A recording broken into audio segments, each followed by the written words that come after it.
வாழ்க வையகம், வாழ்க வையகம், வாழ்க வளமுடன். குரு வாழ்க, குருவே துணை. ஆசான் அருட்தந்தை வேதாத்திரி மகிழ்ச்சி அவர்கள் நம்மோடு சுக்குமமாக நிறைந்து இன்றைய சிந்தனையினை சிறப்பித்து தர வேண்டி இன்று இந்த அருமையான வாய்ப்பை எனக்கு அளித்த உலக சமுதாய சேவா சங்கம், கை நார்வே டென்மார்க் மனவளக்கலை மன்றங்கள் இணைந்து நடத்தக்கூடிய இந்த நிகழ்வில் எனக்கு அருமையான வாய்ப்பு அளித்த அனைத்து நிர்வாகிகளுக்கும் எனது நன்றிகளையும் வாழ்த்துக்களையும் தெரிவித்துக் கொள்கிறேன். இந்த இணையத்தில் இணைந்திருக்கக்கூடிய அனைத்து நல்லுள்ளங்களுக்கும் எனது பணிவான வணக்கங்களும் வாழ்த்துக்களும். முன்னதாக மிக சிறப்பாக தவத்தை புரியாத தவத்தை நடத்திய நேசமலர் அம்மா அவர்களுக்கு எனது நன்றியை தெரிவித்துக் கொள்கிறேன். இன்றைக்கு நமக்கு சிந்தனைக்கு கொடுத்திருக்கக்கூடிய தலைப்பு களங்கம் போக வழி அப்படிங்கிற தலைப்பு. களங்கம் போக வழி அப்படின்னா அப்ப இதுக்கு முன்னாடி நமக்கு களங்கம் இருக்குதா, அப்ப களங்கம் என்று சொல்லக்கூடிய பதிவுகள் அப்படின்னா என்ன, இவையெல்லாம் போக வழி என்ன, இது எல்லாமே நாம இன்னைக்கு பார்க்க போறோங்க. எந்த காலத்திலையும் வயதுல மூத்தவங்க இளையவர்களுக்கு வாழும் வழிமுறைகளை சொல்லிட்டு தான் வந்திருக்காங்க.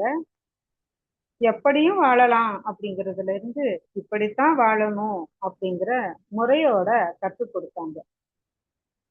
அதை புரிந்து வாழ்ந்தோம்னா நமக்கு நன்மை கிடைக்கும். புராணங்களும் இதிகாசங்களும் இதைத்தான் வலியுறுத்துகின்றன. சரியான வழியில நாம வாழும்போது அல்லது அதிலிருந்து இன்னும் உயர்ந்த நிலையில் நாம வாழும்போது புண்ணியமும், தவறான வழியில வாழ்ந்தா பாவமும் சேரும். இத களங்கம் அப்படின்னு சொல்றோம். இதைத்தான் மகான் நம்மளுக்கு ஒழுக்கம் அப்படின்னு சொல்லியிருக்காங்க. எண்ணம் சொல் செயலால் தனக்கோ பிறருக்கோ தற்காலத்திலோ பிற்காலத்திலோ உடலுக்கோ உயிரினத்துக்கோ துன்பம் தராத வாழ்வு ஒழுக்கம் அப்படின்னு சொல்லியிருக்காங்க. துன்பமும் தரல, உதவவும் செய்யறேன். இது பாத்தீங்கன்னா, நான் எனது வாழ்நாளில் யாருக்கும் துன்பம் தர மாட்டேன், துன்பப்படுவோருக்கு என்னால் முடிந்த உதவிகளை செய்வேன் அப்படின்னு சொல்லக்கூடிய இரண்டொழுக்க பண்பாடு. இந்த ரெண்டு விஷயங்களை மட்டும் நாம கடைப்பிடிச்சு வாழ்ந்து வந்தா கூட போதும், நமக்கு உயர்நிலை கிட்டும். முதல்ல களங்கம் என்பது என்ன? பாவங்களின் பதிவுகள் அப்படின்னு பொருள் அதற்கு. இதற்காகவே தான் நமக்கு சாமிஜி பாவ பதிவுகளும் போக்கும் வழிகளும் அப்படிங்கிற தலைப்பு கொடுத்திருக்காங்க. பிறப்புக்கும் எல்லா உயிர்க்கும் சிறப்போவா செய்தொழில் வேற்றுமையான் அப்படின்னு குறள். அதாவது எல்லா உயிர்களுக்கும் பிறப்பு அப்படிங்கிறது ஒத்த தன்மை உடையதுதான். ஆனாலும் அவரவர் செய்யக்கூடிய செயல்பாடுகளினால, கர்மத்தினால அனைவரோட சிறப்பு இயல்புகளும் ஒத்து இருக்கிறது இல்லை அப்படிங்கிறது இதனுடைய கருத்து. இறைநிலையின் தன்மாற்ற சரித்திரத்தால அணு முதல் அண்டம் வரை, ஓருயிர் தாவரம் முதல் ஆறறிவு மனிதன் வரை மலர்ச்சி பெற்று வந்த இந்த மனிதனானவன் தாம் பெற்று வந்த வினைப்பதிவுகளுக்கு ஏற்ப இன்ப துன்ப விளைவுகளை பெறுவது போலவே அவனுடைய குண இயல்புகளும் அமைந்து கொண்டுதான் இருக்கு. இப்ப முழு மனிதன் அப்படிங்கிற கவியில அருட்தந்தை அவர்கள் இதைத்தான் சொல்றாங்க. மனிதன் என்ற உருவினிலே மாக்களுண்டு, மக்களுண்டு, மனமறிந்த தேவருண்டு, மதி நிலைத்த மனிதருண்டு, மனமறிந்து மன இதமாய் மாக்களுக்கும் மக்களுக்கும் மனமுவந்து தொண்டாற்றும் மாமுனிவோன் தான் முழு மனிதன் அப்படின்னு சொல்றாங்க. பொதுவா ஒருத்தரை இவர் நல்லவர், இவர் தீயவர் அப்படின்னு இந்த சமுதாயம் சொல்ல காரணம் அவரவருடைய நடத்தையின் மூலமா தான். இப்போ அனைவரும் போற்றக்கூடிய வண்ணம் அவன் மனிதனா வாழ்றதுக்கு அவனுக்கு என்ன வேணும் அப்படின்னு பாத்தீங்கன்னா, அறிவை அறியணும். அந்த அறிவு தான் இறைவனா உள்ளது, இறைவனே அறிவா இருக்கான். நான் யாருக்காவது துன்பம் செஞ்சா அது இறைவனுக்கு துன்பம் செய்யறதாகும். நாம செய்யக்கூடிய செயலுக்கேற்ற விளைவா இறைநீதியே வருது. அப்படிங்கிற உணர்வு இருக்கணும்.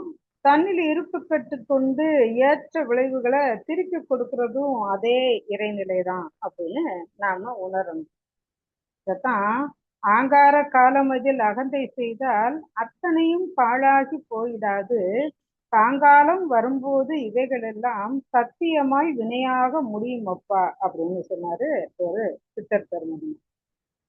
இப்ப ஆங்காரம் அப்படின்னா மனசு துடிப்பா இருக்கும் இல்லையா? அப்ப இள வயசுல அப்படியே நம்ம என்ன செய்வோம் அப்படின்னு ஒரு ஆர்வத்துல இருக்கும். அப்படி இருக்கும்போது பல காரியங்கள் எல்லாம் அலட்சியமா செய்வோமா, அதனால அது எல்லாமே கருமையத்துல இருப்பு கட்டிக்குமா.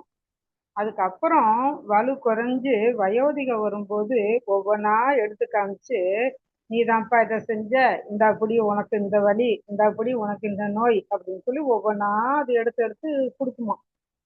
அதே போல நாம எந்த செயல் செஞ்சாலும் வாங்கி வச்சுக்கிட்டு பின்னாடி அதுக்கு ஏற்ற விளைவை கொடுக்கக்கூடிய பெரிய ஆற்றல் எது அப்படின்னு பார்த்தானா அந்த இறைவன் தான். அவன் எனக்குள்ளாக இருந்து ஏங்கி கொண்டு இருக்கிறான் அப்படின்னு தெரிஞ்சது அப்படின்னா நாம தவறு செய்வோமா அல்லது யாருக்காவது துன்பம் தான் கொடுப்போமா? அதனால இதுக்கு அறிவை அறிய பயிற்சி அளிக்கணும். பயிற்சி செய்ததுக்கு அப்புறம் நம்ம அந்த பழைய வினைகளை செயல்களை எல்லாம் மாற்றி அமைக்கிறதுக்கு என்ன பண்ணா மாற்றி அமைக்கலாம் அப்படின்னு கண்டுபிடிக்கணும். அதுக்கு தான் சாமிஜி பேராசை, சினம், கவலை இந்த மாதிரியான சில 6 தீய குணங்களை எல்லாம் சீரமைத்தல் பயிற்சியின் மூலமா நம்மளுக்கு கொடுத்துருக்காங்க. அப்ப எது செய்தாலும் நாம செய்யக்கூடிய செயலின் விளைவுதான் அப்படிங்கிறத நாம புரிஞ்சு கொள்ளணும்.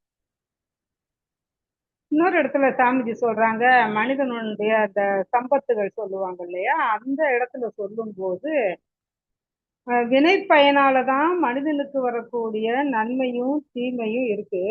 அப்ப இந்த வினை பயனால அவனுக்கு வரக்கூடிய அந்த நன்மையும் தீமை எங்க இருக்குமானா பிரபஞ்ச களத்திலேயே பதிவு செய்யப்பட்டு அங்கே இருந்து அவன் செஞ்ச வினைகளுக்கு ஏற்ப பயன் வந்து கொண்டே இருக்குமா.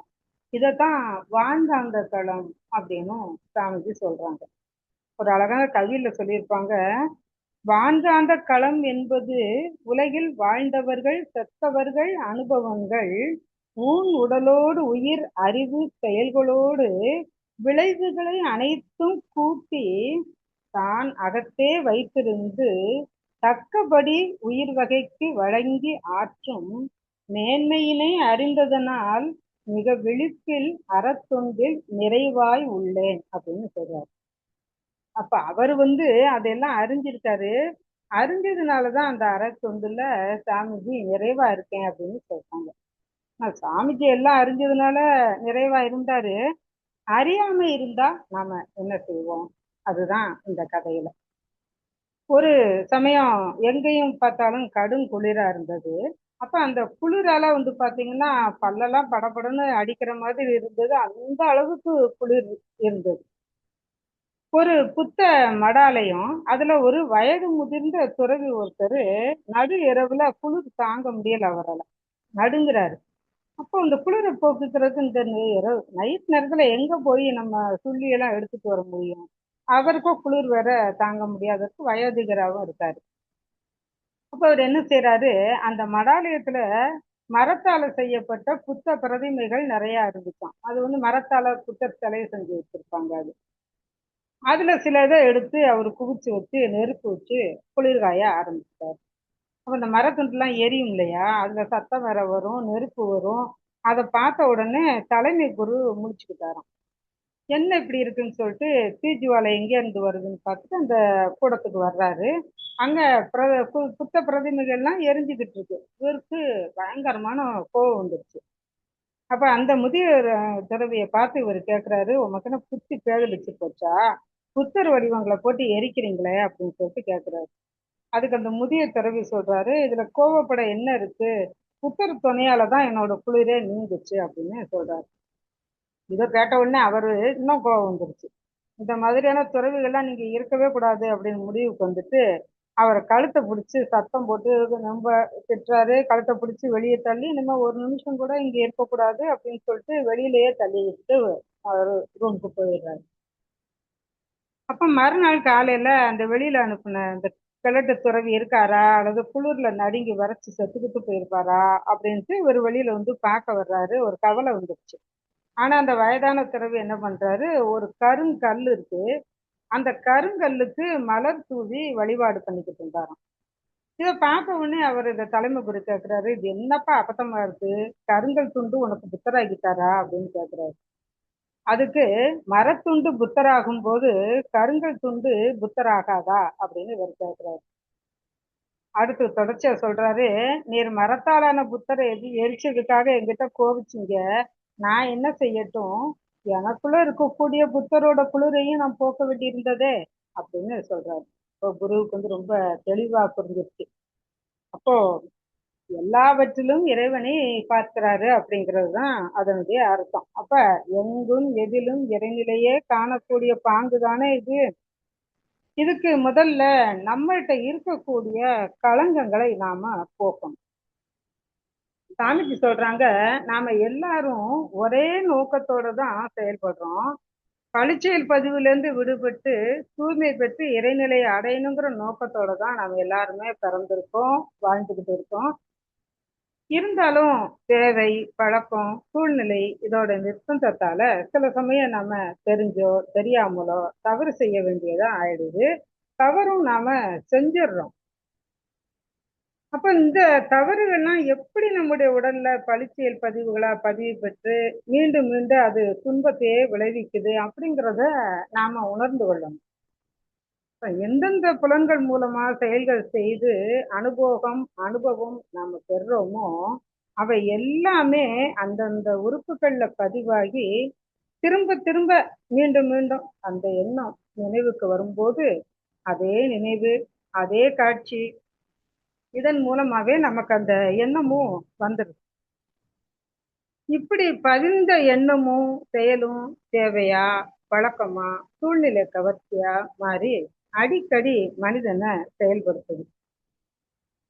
இதுதான் நம்முடைய நாவல இயக்கப்பதிவாக, உடல் முழுவதும் ஒலி அலை அதிர்வு பதிவாக, மூளையில நினைவு பதிவாக, நம்முடைய வித்துல தரப்பதிவாக, பிரபஞ்ச உயிர்லையும் மற்ற அனைத்து உயிர்களிலையும் பிரதிபலிப்பு பதிவாக அமையுது அப்படின்னு சாமிஜி சொல்றாங்க. அப்ப எனக்கு வினைப்பதிவு இருக்கா அப்படின்னா, இருப்பதனாலதானே நம்ம உடல்ல நோய், உள்ளத்தில் களங்கம், வாழ்க்கை சிக்கல்லாம் வருது. அப்போ நம்மட பதிவுகள் இருக்குதுங்கிறதையும் நாம உணர்ந்து கொள்ளணும். அதான் சொல்றாங்க, விளைவிலா வினை இல்லை, வினையினூடே விளைவு பல தொக்கி நிற்கும் இயற்கை நீதி, விளைவுக்கும் வினைவுக்கும் இடை கால நீளம், விளைவு தரம் இவை வினையின் தன்மையை ஒக்கும் அப்படின்னு சொல்றாரு. இதுதான் வினையும் விளைவும் பதிவுகளும் அப்படின்னு. அதாவது எந்த செயல் செஞ்சாலும் சரி அதுக்கு ஒரு விளைவு உண்டு, விளைவு இல்லாம வினை இல்லை.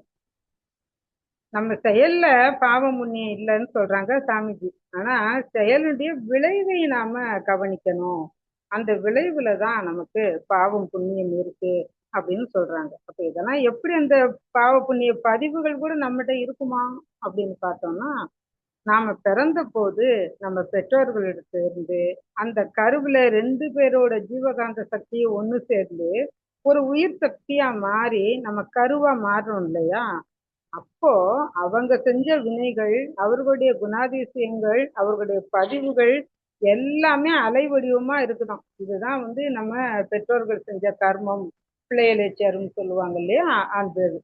அப்ப அந்த மாதிரி ஆரம்பத்துல இருந்தே நாம் அதை கொண்டுதான் வந்திருக்கோம்.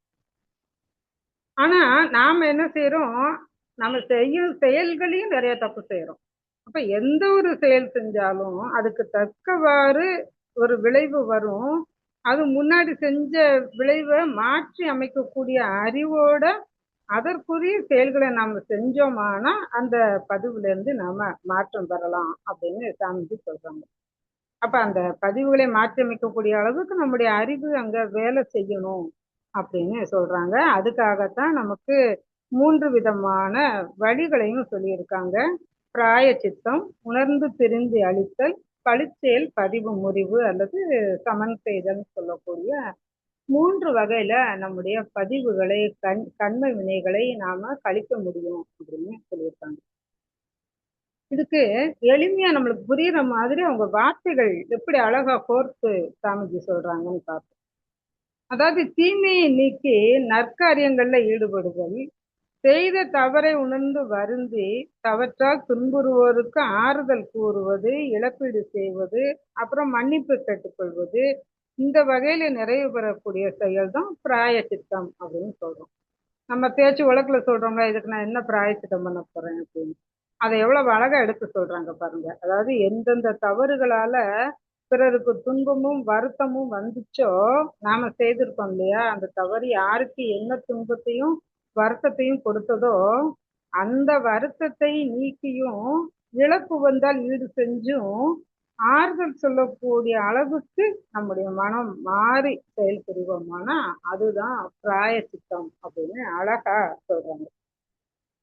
நம்மளுக்கு உதாரணம் கூட சொல்லியிருப்பாங்க, நடந்து போகும்போது ஒருத்தங்களை மிதிச்சிடறோம், சாரி கேட்குறோம், அல்லது அது ஒண்ணு, அடுத்து நாமளே அதிகமா உணவு எடுத்துக்கிறோம், அது நம்மளுக்கு வயிறு ஒத்துக்கல, உடனே நம்ம அந்த வயிறை பட்டினி போடுறது, அந்த மாதிரி பண்ணி அதை ஈவன் பண்றோம் இல்லையா, அந்த இதுக்கு சொல்லியிருப்பாங்க. அடுத்ததா உணர்ந்து திருத்தி அழித்தல் அப்படின்னு அல்லது மேல் பதிவு பார்த்தோம்னா, சில தவறான செயல்களை செஞ்சதுனால நமக்கு சில நோய்கள் வந்திருக்கும்.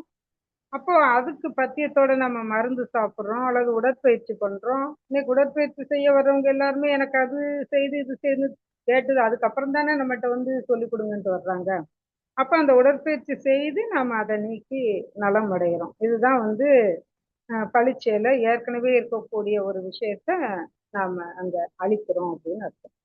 அதே போல சில நினைவுகள் நமக்கு பதிவு பெற்று அது வந்து பிடிக்காத ஒரு செயல் நடந்திருக்கலாம். அந்த பழிச்செயல் பதிவுகளை நாம உணர்ந்து திரும்பி அந்த இடத்துல வேற எண்ணத்தை போட்டு அந்த பழைய எண்ணத்தை நம்ம விலக்கி போட்டது மேல நம்மளுக்கு ஒரு தீராத பகை இருக்கலாம். அதுக்கு சம்மந்தம் இல்லாம கூட அது நம்ம அவங்க மேல கோவப்பட்டு கொண்டு இருக்கலாம். அப்ப அதுக்கு வந்து மேல ஒரு நல்ல எண்ணத்தை போட்டு நம்ம சீர்திருத்தி வாழ்றோம் அப்படின்னா இந்த மாதிரி நாம அழித்து கொள்ளலாம் அப்படின்னு சொல்றாங்க. அதே மாதிரி பழிச்செயல் பதிவு முறிவு அல்லது சமன் செய்தல், இதுக்குத்தான் நமக்கு அகநோக்கு பயிற்சியை சொல்றாங்க சாமிஜி. அப்ப அகநோக்கு பயிற்சியின் மூலம் மனதை வந்து உயிரிலே ஒடுக்கி உயிர் நிலை அறிந்து ஆன்ம உணர்வு நாம முதல்ல பெறணும் அப்படின்னு நம்மளுக்கு எடுத்து சொல்றாங்க. இதுதான் தெய்வ உணர்வை பெறுவது அப்படின்னு சொல்லக்கூடியது. இப்ப இந்த உணர்வு நம்மளுக்கு எப்ப வருதோ அதுக்கு அப்புறம்தான் மனம் உடல் இந்த நிலையெல்லாம் கடந்து உயிர் நிலையில நிலைச்சு அப்புறம் அந்த உயிர் நிலையும் தாண்டுவோமா, அப்பதான் அந்த தெய்வ நிலையில லயித்து கொள்ளக்கூடிய பேரு நமக்கு தெட்டும் அப்படின்னு சொல்றாங்க. இதத்தான் தூய்மையான மெய்ப்பொருளோடு ஒன்று நிற்கும் நம்முடைய அந்த அறிவு. இங்க வந்து பழிச்செயல் பதிவுகள் புதிதா தோன்றாது, முன்னாடி இருந்த பதிவுகள் யாவுமே முறிஞ்சும் போகும் அப்படின்னு நமக்கு எடுத்து சொல்றாங்க. இப்ப எப்படியெல்லாம் இந்த பழிச்செயல் பதிவுகள் நம்ம வந்து சேர்த்துக்கிறோம், அப்புறம் அதை எப்படியெல்லாம் விளக்குறோம் அப்படிங்கிறது இதுல ரொம்ப முக்கியம். ஏன்னா நம்ம இந்த உடலை பற்றி உணர்ந்து நம்ம இது இவ்வளவுதான் அப்படின்னு நினைச்சுக்கிட்டு இருக்கோம் இல்லையா, அதுல இருந்து நம்ம வெளிவரணும். இதைத்தான் ஒரு மகான் சொல்றாரு, ஊற்றை சடலமடி உப்பிருந்த பண்டமடி மாற்றி பிறப்பதற்கு மருந்தனுக்கு கிட்டுதில்லை, மாற்றி பிறப்பதற்கு மருந்தனுக்கு கிட்டும் என்றால் ஊற்றை சடலம் விட்டு என் கண்ணம்மா உன் பாதம் சேரேனோ அப்படின்னு சொல்லியிருக்காரு. உடல் அப்படிங்கிற ஒரு நிலையில இருந்து அறிவு அப்படிங்கிற நிலைக்கு வர்றதைத்தான் இது சொல்றாங்க. எந்த நேரமும் இந்த ஊற்று சடலத்திலேயே நினைவு வச்சிருக்கிறத விட்டுட்டு உயிர் மேல் நினைவு வச்சிருக்க சொல்றாங்க. எண்ணத்தை மாற்றி உயிர் வயப்பட்ட எண்ணத்துக்கு வர்றதுக்கு எனக்கு சமயம் கிடைக்கல. அப்படி கிட்டும்னா இந்த வெறும் சடலத்தை விட்டு உன்னோட பாதத்தை நான் வந்து சேருவேன். எந்த நேரமும் அறிவின் விளக்கத்திலேயே நின்று அந்த இன்பத்திலேயே இருப்பேன் அப்படின்னு சொல்லி அந்த மகான் வந்து தெளிவுபடுத்துறாங்க. இப்போ நாம செய்யக்கூடிய அத்தனை செயல்களும் எப்படி நடக்குதுன்னு பாத்தீங்கன்னா நம்மகிட்ட இருக்கக்கூடிய பதிவுகளுக்கு ஏற்றவாறுதான் அது நடக்குது அப்படிங்கிறது தெரியுது நமக்கு. ஒரு கதையில சொல்லுவாங்க, அதாவது ஒரு 3 மரம் இருக்கு. 3 மரமும் நல்லா முற்றி, காட்டுக்குள்ள உள்ள மரம் நல்லா முற்றி பெரிய மரமா இருக்கு. அப்ப அந்த 3 மரமும் பேசிக்குது, நம்மளுடைய ஆசை என்னவா இருக்கும் அப்படின்னு சொல்லிட்டு. அப்ப அந்த முதல்ல ஒரு மரம் வந்து சொல்லுது, நான் வந்து அரண்மனையில ராணியோட ராணி இருப்பாங்க இல்லையா, அவங்களுடைய ஆபரணங்கள்லாம் வைக்கக்கூடிய பெட்டியா நான் மாறினா எனக்கு நல்லா இருக்கும், அதான் என்னோட ஆசை அப்படின்னு. இப்ப 2வது மரம் சொல்லுது, நான் வந்து அந்த ராணி மகன் தூங்கக்கூடிய தொட்டிலா மாறினா எனக்கு நல்லா இருக்கும் அப்படின்னு சொல்லுது. 3வது மரம் சொல்லுது, ராஜாவும் ராஜா கூட வர்றவங்க எல்லாத்தையும் அழைச்சிட்டு போகக்கூடிய தோணியா நான் மாறணும் அப்படின்னு, இதுதான் என்னோட ஆசை அப்படின்னு சொல்லுது. அப்போ ஒரு விறகு வெட்டியும் அவரோட மகனும் காட்டுக்கு வர்றாங்க. வந்த உடனே இது நல்ல மரமா இருக்கு, இதுகளை வெட்டுவோன்ட்டு 3 மரத்தையும் வெட்டிடுறாங்க. வெட்டி வீட்டுக்கு எடுத்துட்டு போறாங்க எல்லாத்தையும். அந்த விறகு வெட்டியோட மருமகள் வந்து கர்ப்பமா இருக்காங்க. அப்ப அவங்க வந்து என்னோட குழந்தைய போடுறதுக்கு, பிறக்கக்கூடிய என்னோட குழந்தைய போடுறதுக்கு இந்த மரம் அழகா இருக்கு, எனக்கு ஒரு தொட்டில் வேணும் அப்படின்னு கேக்குது. சரின்னு அந்த குழந்தைக்கு ஒரு தொட்டில் வந்து அவங்க அழகா செய்யறான். அந்த விறகு வெட்டியோட மனைவி இருக்காங்க இல்லையா, அவங்க வந்து எனக்கு நகை துணிமணிலாம் வச்ச தொட்டி வேணும், செஞ்சு கொடுங்க, நல்ல மரமா இருக்குன்னு சொல்றாங்க. சரின்னா அவன் அப்பா வந்து மனைவிக்கு செஞ்சு கொடுக்குறாரு, மகன் வந்து தன்னோட மனைவிக்கு தொட்டில் செஞ்சு கொடுக்குறான். அது போக நிறைய மரம் மீதி இருக்கு. அப்ப இது என்ன செய்யலாம் அப்படின்னு 2 பேரும் பேசும்போது, நிறைய மரம் இருக்கு இல்லையா, நம்ம ஆத்த கடந்து அங்கிட்டு போய் விற்றோம்னா நல்ல விலைக்கு நம்ம விற்கலாம் அப்படின்னு சொல்லி பேசுறாங்க. அப்ப அந்த இருக்கிற மரத்திலேயே ஒரு சிறு தோணியும் செய்யறாங்க, ஆத்த கடந்து போறதுக்காக ஒரு தோணியும் தயாரிக்கிறாங்க. அன்னைக்கு நைட்டு கதவு தட்டப்படுது. என்னன்னு பார்த்தா அந்த நாட்டு ராஜா, ராணி, ராணியோட குழந்தை, மந்திரி, அந்த சகாக்கள் எல்லாரும் வந்து கதவை தட்டுறாங்க. இப்ப பக்கத்து நாட்டு மன்னன் வந்து போர் தொடுத்து வந்துட்டான், நம்மள நம்ம நாடை கைப்பற்றிட்டான், நாங்க அங்கிருந்து தப்பிச்சு வந்துட்டோம், எங்களுக்கு வந்து இன்னைக்கு நைட்டு மட்டும் ராணிக்கு குழந்தைக்கும் தங்க இடம் கொடுங்கன்னு கேக்குறாங்க. சரின்னு உள்ள கூப்பிட்டுக்கிறாங்க. அப்ப அந்த ராணி வந்து அந்த குழந்தைய அந்த தொட்டில்ல தூங்க போடுறாங்க. அவங்களுடைய நகை அணிகள் எல்லாம் இருக்கு இல்லையா, எல்லாத்தையும் கழட்டி அந்த பெட்டியை கொடுக்குறாங்க, அந்த மரப்பெட்டிய அதுல வைக்கிறாங்க. அப்ப இந்த ராஜா, மந்திரி, அந்த படைத்தளபதி, இந்த மாதிரி எல்லாருமே அந்த ஆத்த கடந்து அடுத்த நாட்டுக்கு போய் நம்ம இன்னொரு மன்னரோட உதவியை நாடுறதுக்காக தோணி கேட்கறாங்க. அந்த தோணியில ஏறி நம்மகிட்டயே தோணி இருக்குன்னு சொல்லி கூட்டிட்டு போறாங்க. அப்ப என்ன நடந்ததுன்னா, அந்த 3 மரங்களும் நினைச்சதும் நடந்தது. ஆனா எப்படி நடந்தது? எப்படியும் நடந்தது. ரஜினி சொல்லுவார் இல்லையா, கிடைப்பது கிடைக்காம இருக்காது, கிடைக்காம இருக்குது கிடைக்காது அப்படின்னு. அது மாதிரி நாம வாங்கி வந்தபடிதான் நமக்கு கிடைக்குது. கேட்டது கிடைக்கணுமானா அழுத்தமான எண்ணத்தை நாம போடணும், அதுக்கு தவம் உதவும். இப்ப இந்த எண்ணத்தை நல்ல எண்ணமா அழுத்தமா போடுறதுக்கும் அதனை செயலாக்குறதுக்கும் அதனால விளையக்கூடிய நல்ல விளைவுகளும் நம்முடைய களங்கத்துல ஒன்ன போக்கும். சாமிஜி சொல்லுவாங்க, வினைப்பயனை போக்காமல் வீட்டை அடைய விரும்புவதோ பொருந்திடாது அப்படின்னு. அப்ப அந்த வினை பயனை வந்து நாம முதலாவது போக்கணும். இதே மாதிரி நம்மளுக்குள்ள ஏறக்கூடிய எல்லா எண்ணங்களையும் ஒன்னொன்னா நம்ம ஆராய்ச்சி பண்ணி நல்லதையே எண்ணணும், நல்லதையே நினைக்கணும், நல்லதையே பேசணும், நல்லதையே செய்யணும். இந்த வண்ணத்துல நாம எண்ணம் சொல் செயல்களால நம்ம எப்பவும் நடக்கும்போது புதிதான பதிவுகள் நமக்கு வராது.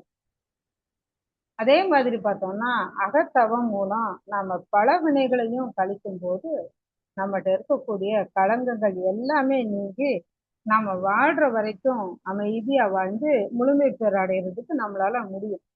இதைத்தான் சாமிஜி சொல்றாங்க. மகான்கள் அனைவருமே சொல்லக்கூடியது இதுதான், நெற்றியில் உச்சியில் ஞாபகமா இரு அப்படின்னு. எப்பவுமே ஆக்கினையில துரியத்துல நம்முடைய மனது நிலைத்து நிற்கணும், அந்த நினைவிலேயே எந்த நேரமும் இருக்கணும். இதைத்தான் நம்முடைய பேராசிரியர்கள் நமக்கு தீட்சை கொடுக்கும் போது சொல்லுவாங்க, இன்று முதல் எந்த உணவை உண்ணுகிற போதும், எந்த புலன் அனுபவங்களை பெறுகிற போதும் மனதை ஆக்கினையிலேயே நிறுத்தி இருக்க பழகி கொள்ளுங்கள் அப்படின்னு. இன்னைக்கு அம்மா சிறப்பா நடத்தினாங்க இல்லையா துரியாதீத தவம். இந்த துரியாதீத தவத்துல நாம இறைநிலையோடு இணைஞ்சு நிற்கும் போது கடல்ல கலந்த பெருங்காயமா நம்முடைய களங்கங்கள் எல்லாமே அங்க கரைந்து போகுது அப்படிங்கிறத நாம வந்து உணர்ந்திருக்கோம். அதனாலதான் அகத்தவத்தின் மூலம் பல வினைகளை கழிக்கணும். அகத்தாய்வு பயிற்சிகள் மூலம் புது வினைகளை சேர்க்காமலும் இருக்கணும். இந்த மாதிரி நாம வாழும்போதுதான் நாம சிறப்பா வாழ முடியும். கவியில சாமிஜி சொல்றாங்க, முன்னோர்கள் செய்த வினைப்பதிவு வித்தில் உண்டு, மூளையிலே உன் செயலின் பதிவனைத்தும் உண்டு, பின்னே நீ செய்வினைக்கு புலனைந்து இயக்கி பெற்ற பழக்க பதிவு உண்டு, இம்மூன்றும் உன்னை நீ உள்ளுணரும் அகத்தவத்தை ஆற்றி ஒவ்வொன்றாய் பழிப்பதிவை அகற்றி வர வேண்டும். தன்னில் பதிவான வினைப்பதிவுகளை மாற்ற தணிக்க பொருள் செல்வாக்கு பயனாகாது உணர்வீர் அப்படின்னு சொல்றாங்க. இப்ப எங்கிட்ட நிறைய பொருள் இருக்கு, எங்கிட்ட நிறைய பணம் இருக்கு, எங்கிட்ட நிறைய களங்கமும் இருக்கு. அப்ப இதையெல்லாம் வச்சு நான் ஆள் போட்டு அந்த களங்கத்தை நீக்கி கொள்ள முடியுமா அப்படின்னா கண்டிப்பா முடியாது. அதை நாம தான் விலைக்கு கொள்ளணும். ஆக இன்று நாம் மிக சிறப்பானதொரு சிந்தனையை நாம் இன்னைக்கு எடுத்திருக்கோம். அதாவது பாவ பதிவுகள்னா என்ன, அந்த பதிவுகள் நம்முள் வருவதற்கு காரணங்கள் என்ன, நாம மட்டும்தான் தப்பு செய்தோமா, நம்ம முன்னோர்கள்ட்ட இருந்து அது தொடர்ச்சியா வந்ததா, அல்லது அந்த பழிச்செயல் பதிவுகள் என்கிட்ட இருக்கா, உடல்ல நோய், உள்ளத்தில் களங்கம், வாழ்க்கையில் சிக்கல் இருப்பதனால பதிவுகள் எப்பப்ப வெளிப்படணுமோ அப்பப்ப அது வெளிப்பட்டு தான் ஆகும் அப்படிங்கிறதையும் நாம பார்த்திருக்கோம்.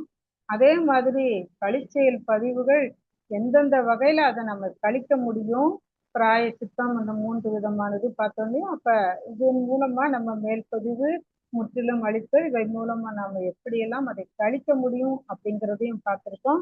அதற்கும் மேலாக நமக்கு கொடுத்த இந்த தவ முறைகள், துரியாதீத தவம், இவற்றின் மூலமாக நாம முற்றிலும் அழிப்பதற்கு முயற்சி எடுக்கலாம். அதற்கு மேலாக சில கர்ம வினைகளை நாம அனுபவித்தே கழிக்க வேண்டும் அப்படிங்கிறதையும் நாம புரிந்து கொண்டு சிறப்பாக நம்ம முடிந்த வரைக்கும் மற்றவர்களுக்கு தொண்டாற்றி வாழ்வோம் என்று சொல்லிக்கொண்டு இந்த அருமையான வாய்ப்புக்கு நன்றி பாராட்டி இத்துடன் நிறைவு செய்து கொள்கிறேன். அனைவருக்கும் நன்றி. வாழ்க வளமுடன்.